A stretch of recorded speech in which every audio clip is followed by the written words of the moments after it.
You're now listening to Vices and Vultures, a podcast on cultures.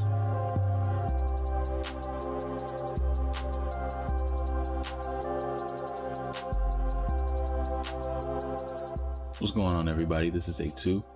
If you've been following our release schedule, on Fridays we feature regular guests that are passionate about their cultures of interest. By now, the voice of Bill should be familiar to you as our resident expert on all things coffee. The following conversation you will hear is his original Unpacked interview, where he gives more color to his love for the bean and shares the stories that brought him to care about coffee so much. I met Joe, who was known as the BX Barista, through Instagram, like most of the people I've met through coffee. And the first time we physically met was at Coffee Fest in New York a couple of years ago, maybe 2 years ago. And I don't know, we kind of just clicked, got along really well, and we kept in touch. And then the next thing I knew, I was being invited to go around with people I didn't know to check out Long Island coffee shops. Right. And that was the first time we met. It was, I think, the first time that we went up to Southdown in Huntington and drank lots of coffee and got to know each other. And, you know. Let's talk about coffee, because I think we didn't really give enough context to that. So, like, what is coffee to you? Coffee for me is water and oxygen. You need both to survive as a human being. And I believe that the third element is coffee. I've been drinking coffee since I was 11 years old. I'm 44. So we're talking 33 years of... Talking a coffee veteran. But yeah, I mean, coffee is... I grew up in Fishkill, New York, which is a sleepy town in Dutchess County. My father was a correction officer, and he would get up at the same time every day, 4:45 in the morning.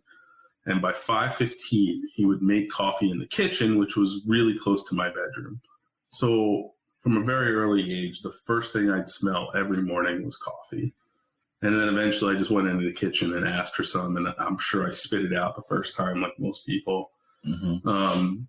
I was lucky that my father drank good coffee, and he made strong, good coffee. He made it in a mocha pot on top of the stove, which is a very old school traditional way to make an espresso-like coffee. So I've always drank manually brewed good coffee. I didn't grow up on drip or really diner coffee. You know, I drank that stuff, of course, because when you're in high school and in college, you're just drinking coffee for caffeine. It's a totally different element. Right. And there also wasn't such thing as specialty coffee in the 90s. Right. That didn't exist. So definitely, like I said, coffee's been around for a long time, a lot longer than specialty coffee. So people have been drinking coffee a certain way for a very long time. So it's ingrained in culture. Right. For some people, coffee is a warm beverage that gives them a kick of caffeine and wakes them up. Yep. And that's all they want it for. And there's nothing wrong with that. That's very true. And I have always felt that the most comparable thing to it is wine and beer. Even though I don't drink alcohol, there are people who will go to a liquor store and buy a $5 or $6 bottle of wine that is terrible, and they will think it's great. And by all means, enjoy that terrible wine. Then there are people who wouldn't even think of it, who are going to buy a $300 or $400 bottle of wine, and they're going to put it in their cellar, and they're going to let it sit there for years, and they're going to save it for special occasions because they know it's a very special wine. You get the same thing with beer. There are people who will go after work and buy their gigantic tall boy Budweiser and enjoy it and be very happy. And then there's people who want craft beer, and they want to try different places from smaller, small batch brewers and different regions, and they want to try different things, and it's a completely different experience. Right. Neither of them is wrong. It's just a different approach. And coffee is very much the same. So for me, the awakening happened, and I like to call it the awakening, because for me, a long time coffee was dark. You probably needed milk because it would rip your stomach apart because it was just brewed so dark. The awakening happened was I was in San Francisco for my birthday, and this was in the mid-2000s, and I walked past a coffee shop in the Mission District, and I had never smelled coffee out of a store like that before. It just was intoxicating, and I couldn't believe it because I loved coffee already, but this was different. It just felt different. And I actually was behind my wife and my best friend, and they were walking ahead of me, and I stopped and I turned and I went right into the store, and I didn't even say anything. They kept walking, and I just went in, and I walked in, and the place happened to be called Ritual Roasters in San Francisco. And they had a roaster there, which I had never seen in a shop before.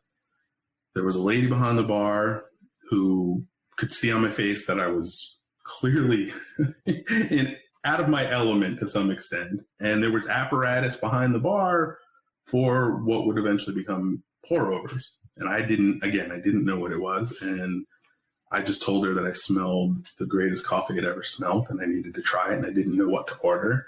And she gave me a flight.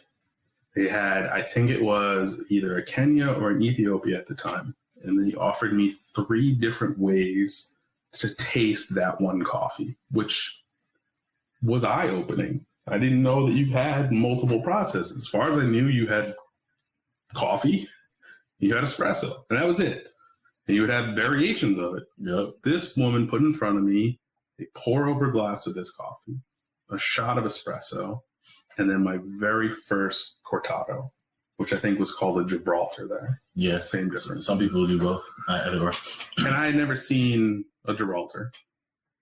I didn't really drink espresso straight because, I don't know, I drank a lot of coffee. I didn't really think I needed to drink espresso. And I tried all 3, and I was completely floored because they tasted the same but different, and they offered different tasting notes and the flavors, and mixing milk in, which is something I never used milk. I always drank my coffee black, but this Gibraltar tasted like heaven on earth. And that was it. I watched her make a pour over. I immediately went to their shelf and I bought a $5 Melita plastic pour over, which I still have, and some filters. I watched her do a pour over, which I think was on a Hario V60, which is a glass one. Eventually I would up my game, but I was like, let me get this $5 cheapie and see what I could do at home. I brought a bag or 2 of coffee, and I've never looked back. So what's important about all that is their coffee was roasted very lightly, not dark, which I am still learning about the roasting process, but I now know that I am definitely on the lighter side of the spectrum, which allows the coffee to taste like what it is, which is fruit. It's from a fruit. Coffee should be sweet. It should always be sweet. When it's not sweet, that's because of the roasting process. So the darker you go, the more notes you're going to get from the roasting process as opposed to the natural side of what it should taste like. And most people have no idea what that's about. And it's a very hard thing to get people to switch to, because when you drink really good, high-grade, specialty coffee, it's sweet, it's tea-like. You drink it and you're almost kind of confused. You almost don't think it's coffee, but it's so much better. Mm-hmm. And it doesn't require anything. It should never require milk. It should never require sugar, because there's so many natural flavors in what you're drinking. And I think we've gotten away from that for a lot of people. They don't really understand that it's a fruit and what it should taste like. And it's a hard thing to change because, like I said, they're driven in what they're doing. So, yep. I try to push people towards things. I've turned my wife into a coffee snob. She barely drinks coffee. Now she only drinks lattes with single origin espressos. That's crazy to me. Right. I don't expect many people to change like that, but it can certainly happen. I wish people would give it an opportunity, but at the same time, I would never tell somebody don't go to Starbucks. As much as I don't like Starbucks, you have to be thankful Starbucks exists, because without Starbucks, you don't have third wave coffee. You don't have specialty coffee. You don't have the shops you have without Starbucks. Starbucks permeated the entire market. They made it accessible to have a higher level of coffee, even though I don't consider Starbucks good coffee.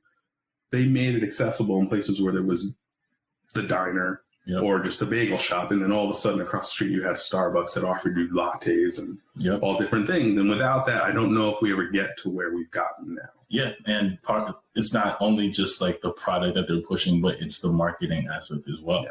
Because if you think about everything that you just said about coffee, there is no educational component for that in like general coffee knowledge today. Yeah. And the the missing link between that knowledge and us is the marketing aspect. And that's exactly what Starbucks did. And, like Starbucks is just like any other cafe. It opens a common ground for people to meet and just commune and all this other stuff. And, the same thing that Starbucks did for me is the same thing that other coffee shops did for me. And it led me to people that eventually, obviously that's how we met. I feel like the best thing you can do for yourself is be open-minded about some things that you already know about. Thank you for taking the time to listen to this episode of Vices and Vultures and considering being a supporter of this project.